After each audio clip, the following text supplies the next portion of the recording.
1800 hours, Pakistan Standard Time. Assalamu alaikum.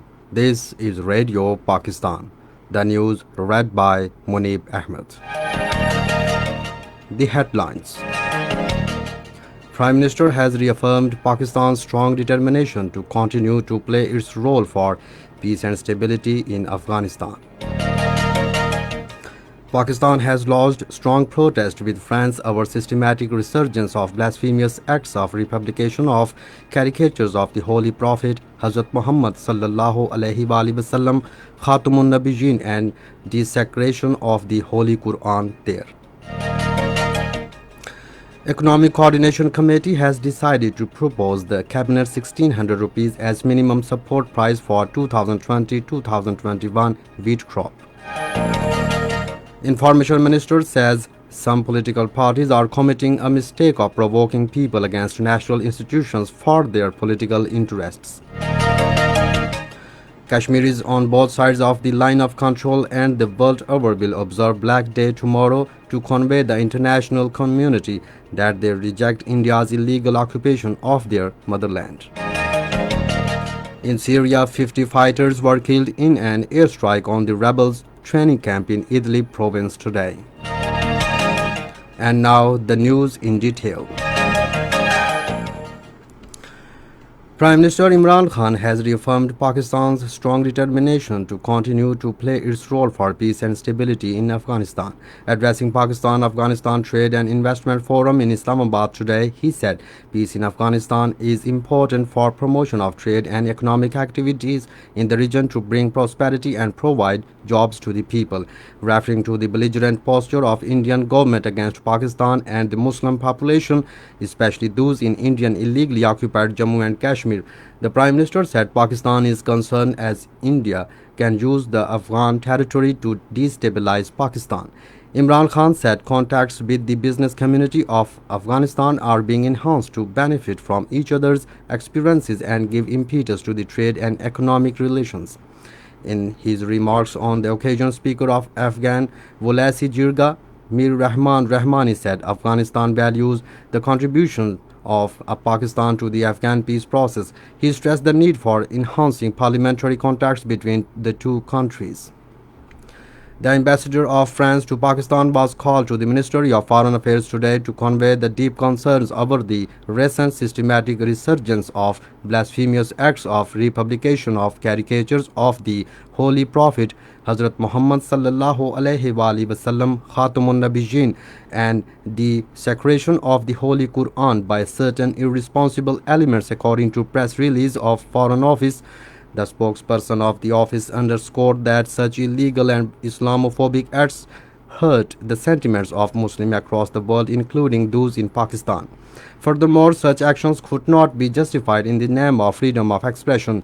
It was further conveyed that Pakistan strongly condemned equating Islam with terrorism for narrow electoral and political gain. Such proactive statements and actions were fanning interreligious hatred, hostility, and confrontation, thereby imperiling efforts of peace and harmony among various segments of society.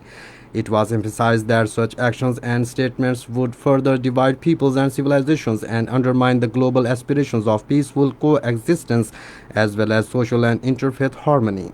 The spokesperson said at a time of rising racism, intolerance, and populism, there is a need to promote harmony among peoples and communities instead of reinforcing stereotypes and making people alienated.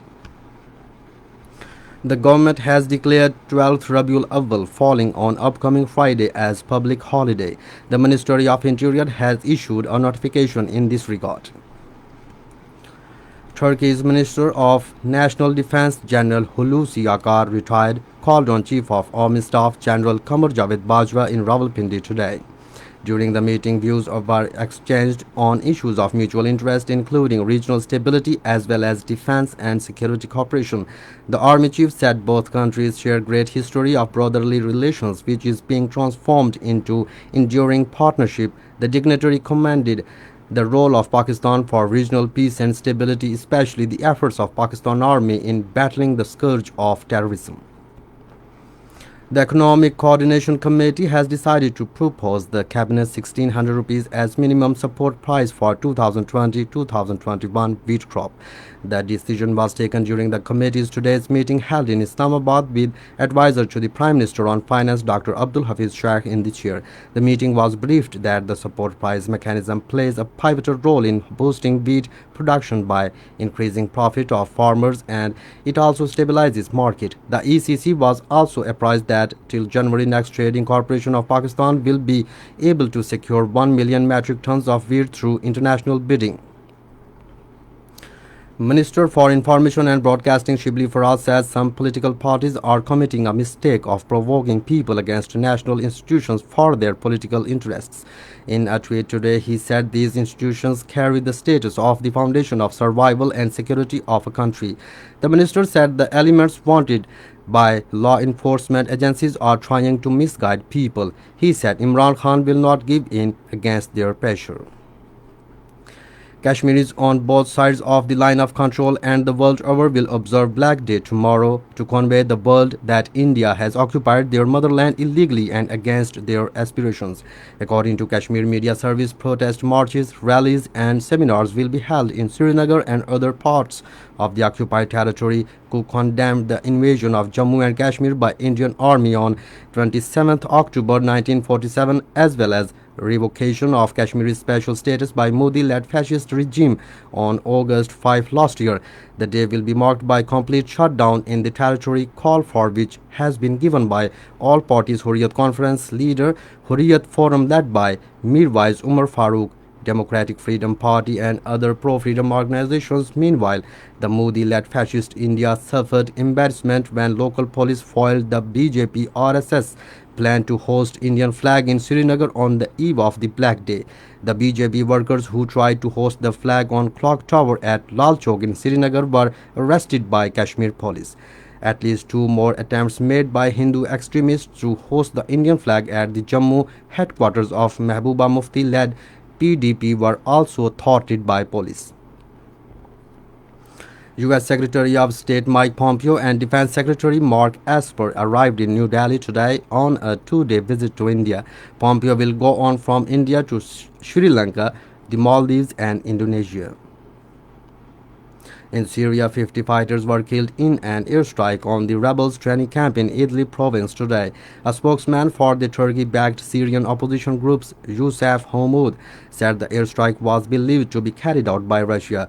Meanwhile, the Britain-based Syrian Observatory for Human Rights said the strike killed 56 fighters and wounded nearly 50 others. Armenia and Azerbaijan have again accused each other of violating the new ceasefire agreement facilitated by the United States. The truce that took effect this morning was agreed upon on yesterday after talks facilitated by United States. It was the third attempt to establish lasting ceasefire between the two countries in a bid to halt the fighting over the separatist region of Nagorno-Karabakh. China has decided to impose sanctions on those U.S. enterprises involved in the latest arms sales to Taiwan. This was stated by China's foreign ministry spokesperson Zhao Lijian while responding to a query during his daily press briefing in Beijing today.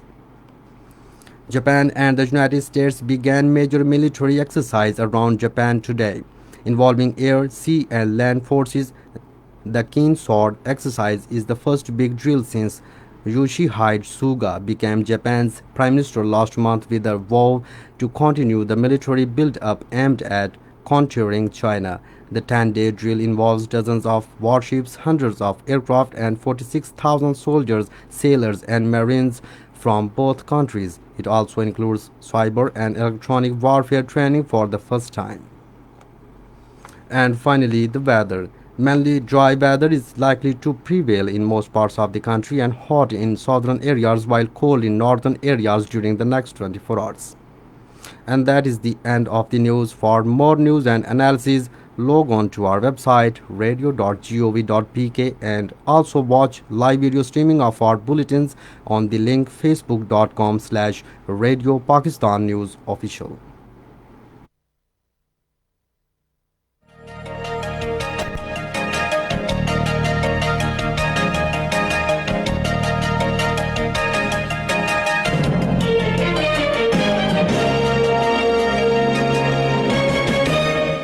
Assalamu alaikum.